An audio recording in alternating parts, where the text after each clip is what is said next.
Pagi tadi kita belajar firman Tuhan di tempat ini, satu topik yaitu percaya atau mengalami hadirat Tuhan. Dan saya tidak terlalu banyak memberikan ringkasan tentang hadirat Tuhan.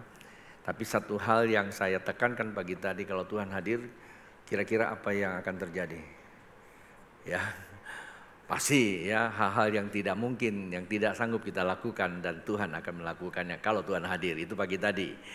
Namun malam ini tentu biasanya kalau saya berkhotbah itu selalu berseri, ada hubungannya ya. Jadi ada kolerasinya ya 2 minggu lalu dan pagi tadi dan sore hari ini. Sore hari ini topik kita terambil dari Roma pasal yang ke-14, Bapak Ibu. Roma pasal 14, ada beberapa ayat firman Tuhan saya konstruksikan untuk menjadi perenungan bagi Anda dan saya. Roma pasal 14 ayat yang ke-17 kita akan perhatikan firman Tuhan. Bapak Ibu perhatikan, saya akan membacakan. Alkitab berkata demikian. Sebab kerajaan Allah bukanlah soal makanan dan minuman, tetapi soal kebenaran, damai sejahtera dan sukacita oleh Roh Kudus. 18 berkata, karena barang siapa melayani Kristus dengan cara ini, ia berkenan pada Allah dan dihormati oleh manusia. Luar biasa. Ayat 19 berkata, sebab itu marilah kita mengajar apa yang mendatangkan damai sejahtera dan yang berguna untuk saling membangun. 20 berkata, janganlah engkau merusakkan pekerjaan Allah oleh karena makanan. Segala sesuatu adalah suci, tetapi celakalah orang jika oleh makanannya orang lain tersandung. Tapi ada sesuatu yang cukup berbahaya buat kita untuk simak baik-baik. Ya, semua yang ada di alam semesta itu sebetulnya adalah baik bagi Anda dan saya, karena Tuhan ciptakan. Ya, jadi itu perhatikan. Segala sesuatu yang ada di alam semesta yang Tuhan jadikan baik buat Anda dan saya. Namun dia akan jadi tidak baik kalau kita serakah. Kata serakah itu adalah orang yang ego, orang yang mementingkan diri sendiri, mencukupkan diri sendiri. Satu masa seorang anak muda datang berkata pada dirinya begini, hai jiwaku, semua sudah kuperoleh tapi kurang cukup. Maka akan kupenuhi apa?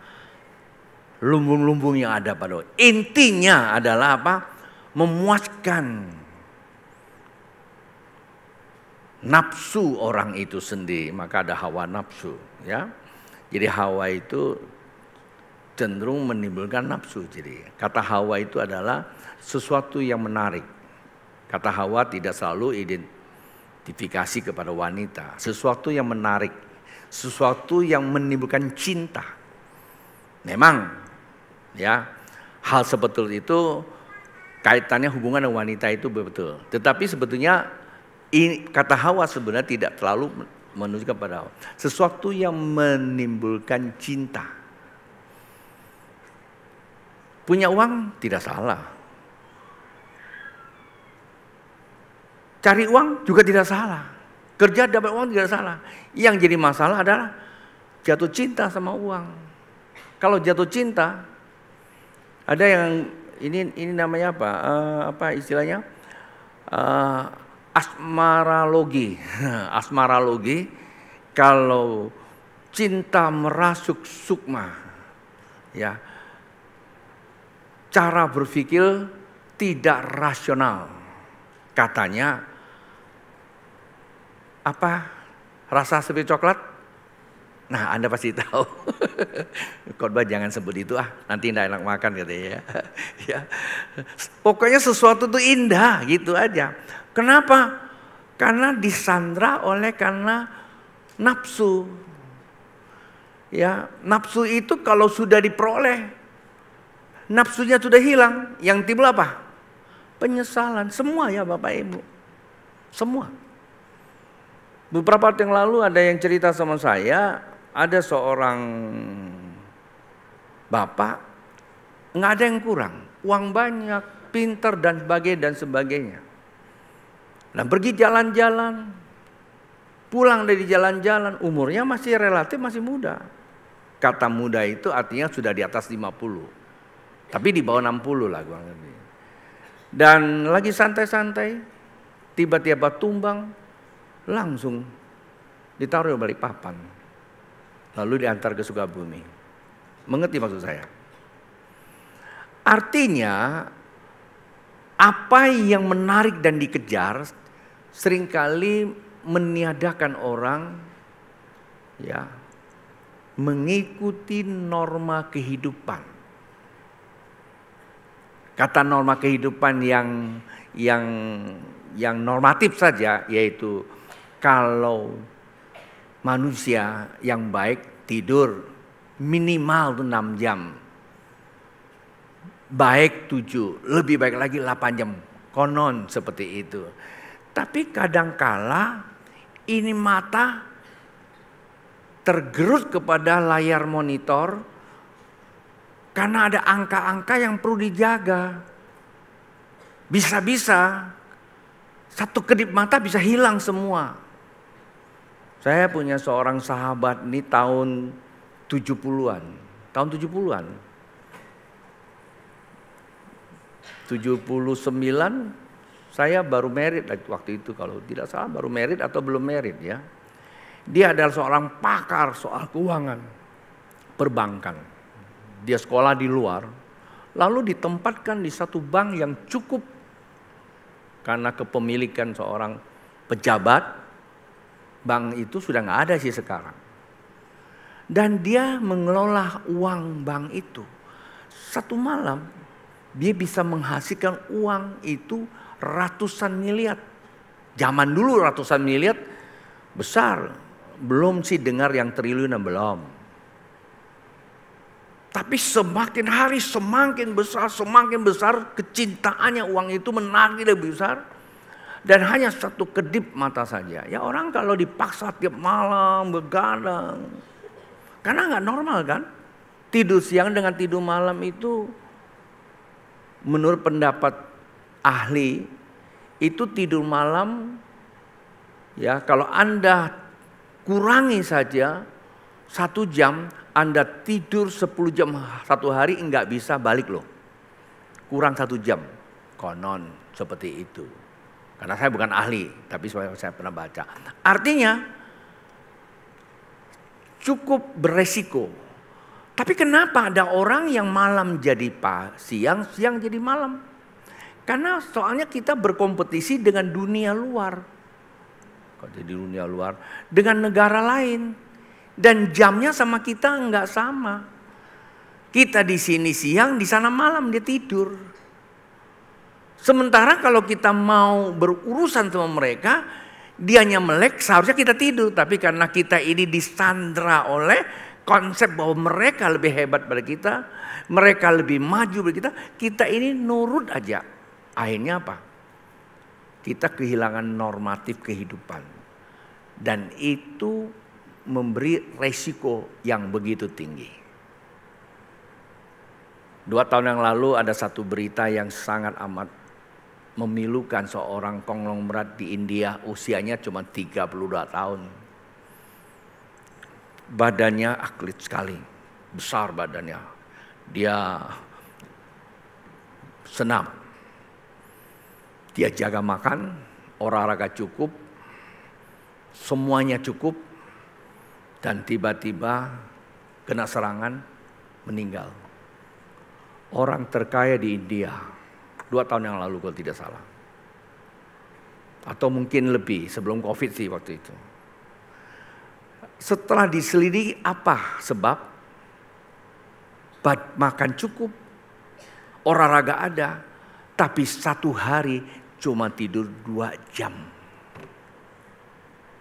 Menurut penelitian. Kenapa? Karena ada sesuatu yang menarik dia melakukan, ya, yaitu namanya jatuh cinta. Cinta bisa merusak cara berpikir manusia secara normatif. Kami pendeta seringkali melayani orang yang nikah tak normal. Tahu nikah tak normal? Kalau normal itu kan pranikah, lalu dinikahkan. Ada yang 1 tahun kemudian baru punya anak, kan itu normatif. Yang subur katanya, yang subur ya. Maksudnya kondisi subur bukan yang subur. Ya. Tapi kadang-kala ada ekspres karena digital system sekarang ini. Sifatnya gerak cepat. Belum pranikah, dia sudah hamil duluan. Lalu datang ke pendeta diapain? Ditolak. Enggak juga, pendeta tidak akan pernah menolak. Ya kita doakan. Kendati pun pendeta tetap mendoakan. Tetapi Anda punya catatan seumur hidup dari bumi sampai di sorga. Bahwa Anda telah melakukan satu kecacatan. Tapi kenapa bisa terjadi? Jawabannya sudah karena cinta. Mesti kita undang Delon ke sini. Semua karena cinta. Salah nggak? Nggak salah Pak Bu. Mari cinta itu diubah. Cinta pertama kepada Sang Ilahi. Dan dia mengkondisikan cinta kita murni untuk saling membangun. Pendahuluan saya. Dan sekarang kita masuk ke topik. Malam ini kita akan bicara tentang satu topik yang saya minggu lalu juga sempat sedikit kasih informasi. Dimensi. Hidup ini ada dua dimensi. Saya tidak mengatakan alam semesta yang 3 dimensi. Tetapi hidup ini saya menggunakan istilah 2 dimensi. Dimensi ilahiyah dan dimensi lahiriah. Nah, dimensi ilahiyah itu dimensinya ilahi. Dimensi sorga. Karena itu topik saya dimensi kemuliaan sorga di bumi. Dimensinya sorga ada di bumi. Terkadang kita sibuk bicara tentang pergi ke sorga semua senang. Kekristenannya jaminannya cuma satu. Kalau mati masuk sorga, pokoknya sorga senang aja. Siapa yang mau ke sorga pasti semua. Haleluya, saya mau ke sorga. Terus saya tanya, siapa sekarang mau masuk sorga? Entah dulu Pak. Kan begitu, takut pula dia. Karena masuk surga itu nggak ada cara lain yang mesti mati dulu. Ya kan, masuk surga mau, matinya kagak mau. Nah sekarang bagaimana supaya kita tidak ke surga dulu, supaya surga turun ke bumi. Dan ini kan jaminan Tuhan, ini kan perjanjian Tuhan. Alkitab katakan apa? Jikalau kamu berdoa, Bapak di mana? Di surga kan? Bapak kita itu di surga, sumber kehidupan kita itu di surga. Kudus, datanglah kerajaanmu. Nah, yang disuruh datang adalah apa? Kerajaan dulu. Jadilah kehendakmu di bumi seperti di sorga.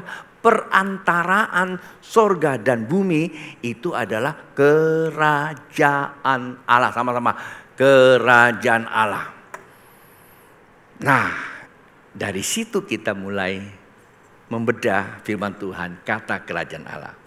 Di ayat 17 berkata, sebab kerajaan Allah bukanlah soal makanan dan minuman, tetapi soal kebenaran, damai sejahtera, dan sukacita oleh Roh Kudus.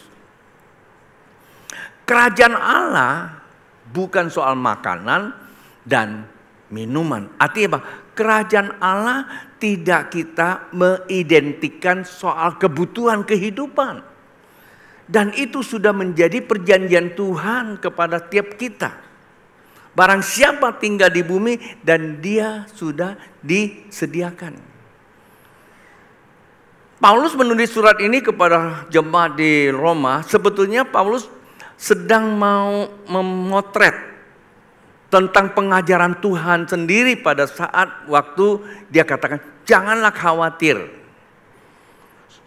Rupanya kekhawatiran ini terkadang akan membawa orang ketidaksabaran. Karena khawatir tidak sabar. Salah satu contoh minggu lalu pagi ya, kalau tidak salah yang dikhotbahkan oleh Pastor Roy. Ya, karena khawatir. Ya, masa depan. Biasa kalau khawatir masa depan kan kita coba untuk meriset, menghitung-hitung dengan nalar kita. Nalar kita terbatas. Kenapa? Kita mengukur masa depan dengan masa lalu. Belum tentu sama. Kendati pun sains mengatakan untuk mengukur ke depan bisa secara matematis bisa, tetapi itu tidak pasti. Bisa saja tidak. Nah, itu yang dilakukan oleh Sarah. Sebelumnya Sarai. Karena memang dia kurang begitu, tanda kutip, dalam Alkitab memang katakan namanya aja pedebat. Ya, debator. Bukan debator ya. Debatir karena dia cewek gitu. Kata nama Sarah itu. Jadi bukan hasil perenungan Pastor Roy, itu hasil kajian. Saya sekolah nggak dapet itu. Gara-gara yang ngomong saya cari data, saya temu juga memang betul bahasa kata Sarah itu salah satu maksudnya adalah suka berdebat. Nah, karena suka berdebat, orang yang suka berdebat orang yang suka berdebat kan menggunakan rasionya kan. Kalau nggak punya pengetahuan nggak mungkin dia berdebat. Ya terima aja lah katanya kan. Karena dia punya, dia counter terus. Selama dia berdebat terus dengan suaminya yang terlalu menerima pewahyuan, selama itu dia tidak mengalami perjanjian Tuhan. Akibatnya apa? Ya makin lama makin tua, khawatir juga karena suaminya dapat mandat menjadi bapak bagi banyak bangsa. Lalu karena kekhawatiran, cara berpikir yang tidak konstruktif, maka menghalalkan semua cara. Ada seorang wanita di rumah, tanda kutip, ya diserahkan pada suaminya. Lahirlah anak itu, yang sampai hari ini buat sedikit persoalan. Kan kira-kira gitu loh. Karena kekhawatiran. Jadi saya simpulkan, sesuatu yang hasil dari kekhawatiran cenderung mendatangkan penderitaan. Boleh bilang sama sampingnya, maka itu jangan khawatir. Bagaimana caranya kita tidak khawatir? Pastor ngomong sih gampang aja. Ini umur saya sudah 40 pastor, belum ada yang nempel. Ya kalau belum nempel Anda beli itu aja, lempok. Ya. Tidur diolesin nanti semua nempel sama kamu. Ini bukan soal siapa yang nempel, soal kamu tempel sama siapa dulu. Kan Alkitab katakan, jikalau dia dekat dengan Allah, maka dia dihormati dengan siapa? Manusia. Tadi kami lagi singgung, saya nggak sebut namanya lah. Nah enak juga, saya ada satu teman, ada dua teman sih. Dua teman ini pas dua-duanya modelnya ya maaf ya, saya kata ras kan nggak bagus juga. Teman saya dua-dua ini ciri kulitnya tuh hitam. Ciri kulitnya hitam. Yang satu ini kepengen punya istri, pengen yang putih kulitnya. Pokoknya yang penting putih. Pasti dideketin. Tapi ujung-ujungnya nggak pernah dapet. Terus yang satu ini juga sama hitam. Dia nggak pernah sibuk nyari yang putih itu. Tapi ke saya sebagai gembalanya, kalau tidak salah saya hitung itu 4 wanita yang putih mulus minta izin sama saya. Dia naksir sama yang satu ini. Terus saya pikir di mana perbedaan mereka. Terus saya panggil keduanya. Lu tahu nggak apa sih beda kalian? Lu cari tuh selalu nggak dapet. Ya mungkin kalau itu yang biasanya peribahasa, ya ada film ya. Kejar aku, kau tangkap, ini kebalikan. Kejar aku lari. Tapi yang satu tak kejar tapi dikejar pula. Dan sampai hari ini belum punya jodoh. Jadi persoalannya bukan soal siapa yang kamu kejar. Persoalannya bukan siapa yang ngejar kamu, bagaimana. Persoalan kepada siapa kamu melekat. Saya temukan teman saya satu ini karena dia memang nempelnya sama Tuhan. Jadi Tuhan tahu mana yang tepat buat dia. Akhirnya dia punya istri juga memang putih sih. Lahir seorang anak jauh lebih putih lagi. Tidak tahu siapa kan? Ya enggak usah tahu lah ya. Teman saya ini sekarang sudah ada di sini juga ya. Itu Pak Jokowi bilang orangnya ada di sini ya. Mungkin orangnya juga di sini. Oke, lepas dari situ saya mau ingatkan kepada kita semua. Sebetulnya Tuhan Yesus katakan jangan khawatir, cari apa? Dahulu kerajaan Allah. Sebab dari kerajaan Allah maka segala sesuatu akan ditambahkan bagi kita. Kenapa kita mesti cari kerajaan Allah? Kerajaan Allah itu merupakan satu dimensi mempertemukan dimensi sorga dengan bumi. Kalau sorga kamu sudah temukan dan hidup di dalam sorga, maka niscaya Anda sudah hidup dalam jaminan surga. Kalau mati juga pasti masuk surga. Belum mati juga hidup di dalam berkat surgawi. Berarti Anda setuju dan saya surga itu indah? Siapa yang mau ke surga? Tuh kan gak ada yang angkat tangan. Persoalan begini Pak Bu. Surga itu adalah kepastian. Perantaranya, medianya atau algoritmanya adalah kerajaan Allah. Sedangkan Alkitab katakan kerajaan Allah itu sifatnya rahasia. Ya, kalau rahasia kan jalan. Kalau rumit Anda bisa sekolah. Dengan ilmu kita bisa menyelesaikan kerumitan. Kalau rahasia itu namanya apa? Kemustahilan. Anda belajar apapun Anda tidak akan ketemu. Dan saya mengutip kalimat ini dari seorang hamba Tuhan namanya Musa. Karena dia hidup di dalam kerajaan Allah, maka dia mengalami kasih karunia. Dan dia takut kehilangan kasih karunia itu, maka dia harus tetap tinggal dalam kerajaan Allah. Dia bilang, Tuhan, beritahukan aku jalanmu, supaya aku mengenal Engkau. Sebab kerajaan Allah itu bicara tentang pengenalan akan kebenaran. Kata Tuhan, tidak bisa dimatematikkan, tidak bisa diformulasikan. Tetapi kamu akan mengenal aku bila mana engkau melekat dengan aku. Dan itu dikatakan yada. Yada itu adalah bersentuhan, berrelasi. Bahkan kalau kita dalam bahasa Yunania dikatakan apa? Proskonios. Seperti seekor anjing sedang menjilat. Nggak enak sih ya. Terjemahnya begitu. Tapi kata proskonios itu adalah kita sedang membangun keintiman. Ketika kamu membangun keintiman maka akan terjadi pertukaran. Menjadi keserupaan engkau dengan siapa yang kau. Di situ kau mengenal. Pengenalan itulah memberikan sebuah bukti bahwa engkau sudah tinggal di dalam kerajaan Allah. Maka engkau berhak mengalami perjanjian surga di bumi. Dan sebenarnya itu dialami oleh Adam Hawa di Taman Eden. Apa yang gak ada di Taman Eden? Semua tersedia lengkap. Karena gak ada gereja, gak ada pendeta. Mereka ngalami semua. Ketika manusia jatuh dalam dosa, semua itu hilang. Bukan hilang, tetapi tidak dapat diwariskan. Itulah sebabnya tahun 2024 Tuhan bicara sama kita melalui sebuah perenungan saya.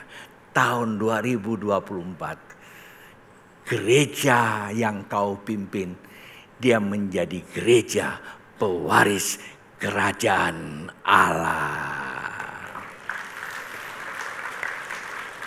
Anda tepuk tangan ngerti gak kira-kira maksudnya pewaris kerajaan Allah? Terlalu banyak sih pastor saya kalau jelaskan pengertian saya. Tidak apa-apa, saya tolong Anda satu pengertian.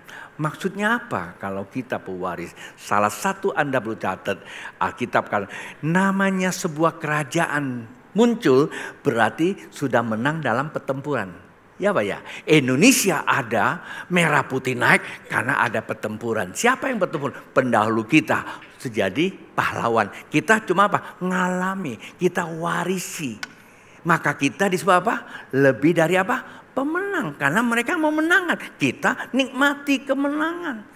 Jikalau Bapak Ibu nanti sudah mewaris kerajaan Allah di tahun 2024, bukan berarti sekarang enggak, karena ini bicara tentang visi tahun depan itu. Maka dalam banyak hal Anda tinggal sedikit aja langsung sudah jadi pemenang. Walaupun Anda baru 2 hari menjadi seorang langsung bisa jadi ketua. Mungkin Anda baru 2 hari buka toko langsung jadi toke. Ya memang buka toko jadi toke ya. Tapi maksud saya langsung sukses. Oh kok itu gak alam ya? Iya, Tuhan itu bisa mengubah sesuatu yang sulit kita pikirkan. Maka janganlah kita berpikir tentang Allah dengan pikiran kita. Yang terpenting ngalami dulu.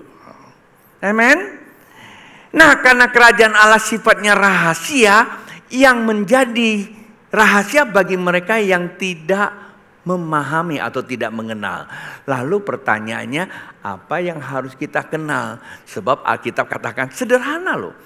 Kerajaan Allah bukan makanan dan minuman, melainkan kebenaran dan dibuktikan damai sejahtera.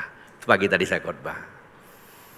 Tapi pertanyaan saya, Pak Bu, sebenarnya yang sering kali diperebutkan oleh orang makanan, minum atau kebenaran. Terlalu banyak kita mengabaikan kebenaran, yang penting buat dapatkan makanan dan minuman. Mungkin bicara makanan minuman Bapak Ibu kurang bisa meresapinya. Yang saya maksudkan, kita kalau bicara uang, bicara harta, bicara hak, bicara kekayaan, bicara apa saja yang kita inginkan, itu loh maksud saya. Terkadang hal itu kita mengabaikan kebenaran. Salah satu contoh ya yang tadi saya sebutkan, baru pranikah sudah hamil 3 bulan. Nah itu dia, karena kepengen nikmati hidup sebagai suami istri, norma kebenaran hilang. Paham gak maksud saya? Sebenarnya itu kan tidak jadi rahasia bagi orang yang mengerti tentang kebenaran itu. Faktor utama di dalam kehidupan kita tinggal dalam kerajaan Allah adalah soal apa? Kebenaran. Jikalau Anda dan saya tahu bahwa kebenaran itu adalah absolut dan keniscayaan, maka Anda tidak akan mau lepas. Salah satu contoh saya menggunakan ilustrasi. Jikalau Anda punya benih, entah apel, entah anggur, entah apa saja, benih itu kalau ditanam tumbuh enggak? Pasti tumbuh toh. Memang hukum. Ini hukum alam, ilmiah. Maka sekarang kalau Bapak Ibu punya padi ada 1 ton.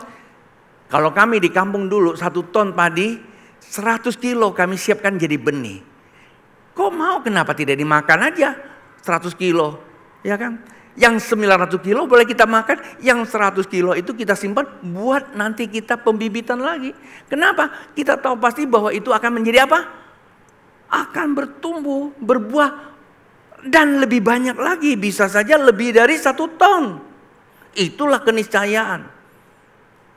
Nah, kata kebenaran, salah satu contoh yang sederhana dalam bahasa teologis ya, Yesus hadir. Sebab karena Dia Allah Maha Hadir. Kenyataannya enggak ada. Tapi kebenaran mengatakan demikian. Anda mau kenyataan atau kebenaran? Jikalau kita tunduk kepada kenyataan, maka kita lakukan segala sesuatu sekedar saja. Ketika kita cuma katakan kenyataan Tuhan tidak kelihatan, buktinya tidak ada yang lompat-lompat, buktinya tidak ada yang muntah-muntah, buktinya tidak ada yang kakinya pendek panjang pendek langsung jere rata. Kenyataannya tidak ada yang langsung nangis-nangis, beda sama yang di sana, lompat-lompat nangis-nangis semua. Kenapa kita ukur hadir Allah dengan pemahaman kita? Nggak adil Pak Bu. Nggak logik. Kita memikir tentang sesuatu yang kita tidak tahu, mengukur dengan sesuatu yang kita tahu saat ini yang selalu berubah-ubah. Tahu kan? Apapun alasannya Pak Bu, secara fakta tidak kelihatan, tapi kebenaran mengatakan apa? Dia Allah Maha Hadir, bukan karena kamu lihat, tetapi memang itulah esensi Allah. Mengerti maksud saya? Jikalau kita mempunyai pemahaman seperti itu, seperti benih yang kita tabur. Benih ditabur nggak 1 malam langsung tumbuh loh. Yang 1 malam tumbuh tuh biasanya yang bisa buat makan besok ya, malam ini taruh, besok dia tumbuh, lusa kembali lagi ke situ. Ya, toge, makan buang lagi kan. Toge tuh cepat ya, 1-2 hari langsung dia udah tumbuh. Toh, betul lah. Tetapi kalau yang berharga, yang bernilai, begitu kita tabur, tanam, perlu waktu supaya dia itu bertumbuh.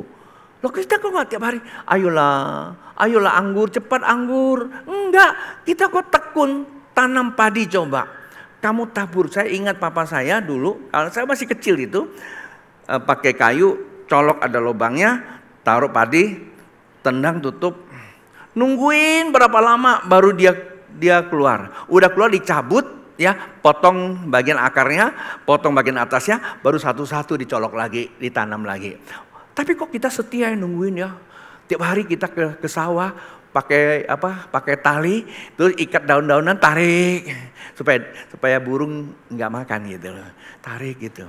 Tapi kita tahu pasti bahwa itu akan memberikan hasil. Kita tekun lakukan. Karena kita lihat itu barang. Tapi kebenaran kamu tidak lihat. Mampu nggak kamu tekun lakukan? Kalau nyembah itu bukan sekedarnya aja. Datang gereja sekedar nyembah, haleluya, satu lagu, musiknya kalau udah pelan selesai, udah siap khotbah.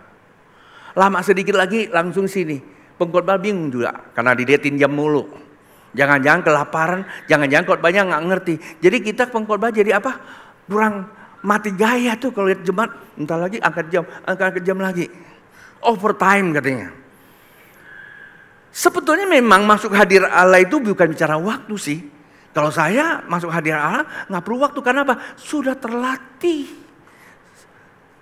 Lagi di mobil aja saya bisa merasakan, kenapa? Itu sudah terlatih dalam meditasi. Tapi ada orang satu hari duduk, saya zaman awal-awal saya itu 8 jam saya teguh. Saya puasa sampai berhari-hari, 10 hari saya nggak makan, nggak pernah ketemu Tuhan juga. Yang ketemu laparnya mulu. Benar ya? Kadang-kadang kita diajarkan mau cari Tuhan tuh seperti itu. Memang sih ada yang seperti itu. Tapi nggak semuanya sama Pak Bu. Mau ketemu dengan Tuhan cuma satu. Kebenaran. Jikalau kita mengerti bahwa kebenaran, ayo. Kalau Tuhan mengatakan dia hadir, tekun menyembah. Bagaimana kita nyembah? Kebenaran itu menumbuhkan untuk kita berpikir. Tuhan hadir. Kalau kita terus pikirkan dia hadir, kendati pun tidak kelihatan, maka lambat atau cepat kau bisa merasakan. Tadi Leli di dalam membawa kita menyembah. Awalnya lagu itu terasa ya, agak lambat. Saya tidak tahu betul nggak, agak lambat ya. Saya sih bisa merasakan. Saya tidak mau ambil alih di lagu yang kedua juga cukup berat. Saya biarkan aja. Tapi dia tekun, dia terus lakukan. Di ujung-ujungnya klik. Maka dia bisa terbang.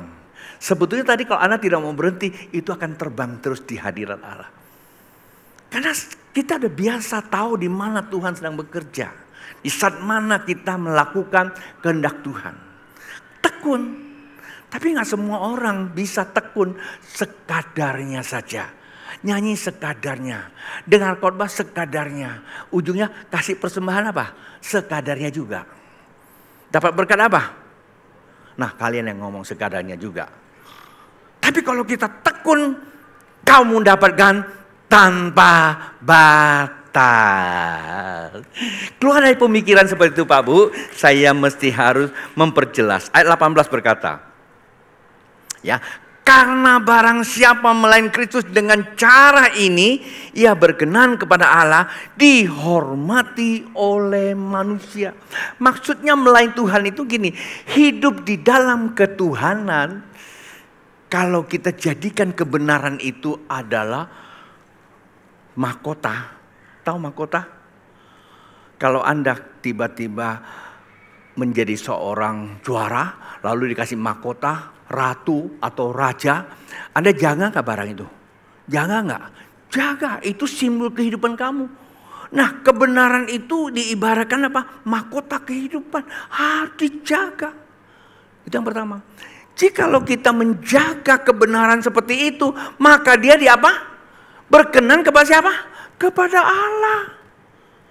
Teman saya itu karena dia jaga kebenaran, berkenan kepada Allah. Lalu amoy-amoy datang sama dia. Betul gak? Tuh. Dihormati oleh manusia. Kalau Anda lakukan bisnis berkenan kepada Allah, customer datang. Kalau jual ayam jangan nggak laku digoreng terus. Sampai ayamnya kayak sudah fitness 3 tahun itu. Udah gede gitu Pak. Ya kan? Kalau nggak laku kasih tetangga. Kasih itu yang butuhkan. Besok kita cari baru. Rugi pastor. Kalau Anda pikir rugi pasti rugi. Tapi kalau Anda pikir bahwa saya melayani Tuhan dengan cara kebenaran, maka berkenan kepada Allah dan dihormati manusia. Dialah hidup lebih dari pemenang. Anda bukan respect dengan saya. Anda harus respect dengan kebenaran. Jikalau Anda respect dengan kebenaran, Anda pelihara kebenaran. Percaya apa yang saya katakan. Saat waktu menyembah, nyembahlah sungguh-sungguh. Dan memang Allah itu hadir. Sampai Anda mengalami apa? Damai sejahtera. Jikalau Anda mengalami damai sejahtera, maka engkau akan mendapat apa? Kekuatan untuk membalikkan kehidupan. 19-nya. Sebab marilah kita mengejar apa yang mendatangkan damai sejahtera. Dan yang berguna untuk saling membangun. Apa itu yang mendatangkan damai sejahtera Pak Bu? Apa? Bapak Ibu, apa yang mendatangkan damai sejahtera? Halo, apa? Apa? Kebenaran. Kalau kita benar Pak Bu, kita nggak usah ngomong. Duduk aja ada aura yang ditebarkan damai.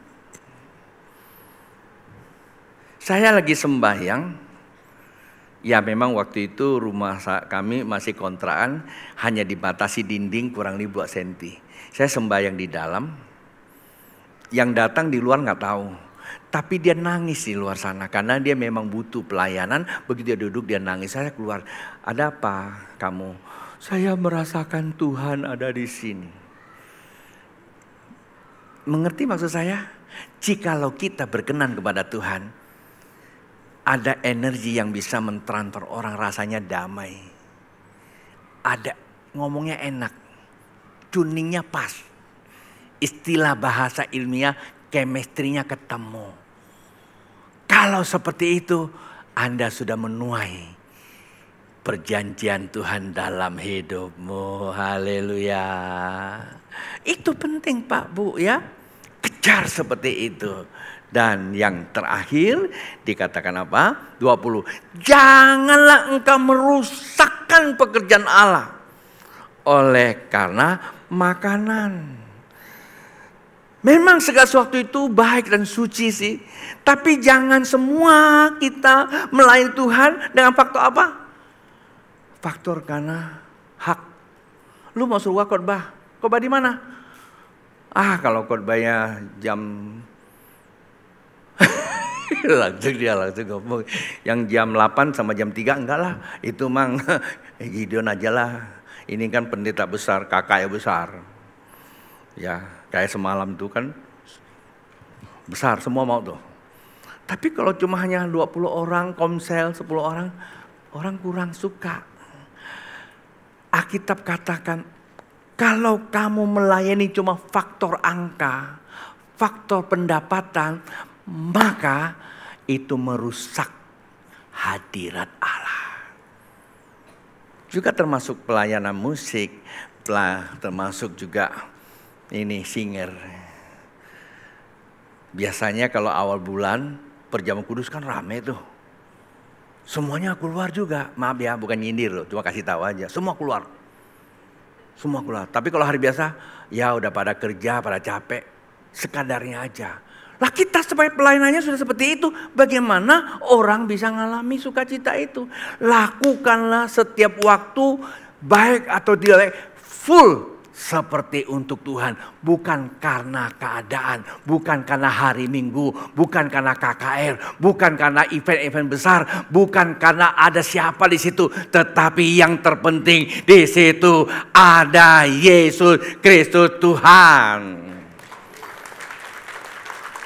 Saya mengutip ayat pagi tadi di Yohanes pasal 20 ayat 21 sampai 23. Ini penutupnya.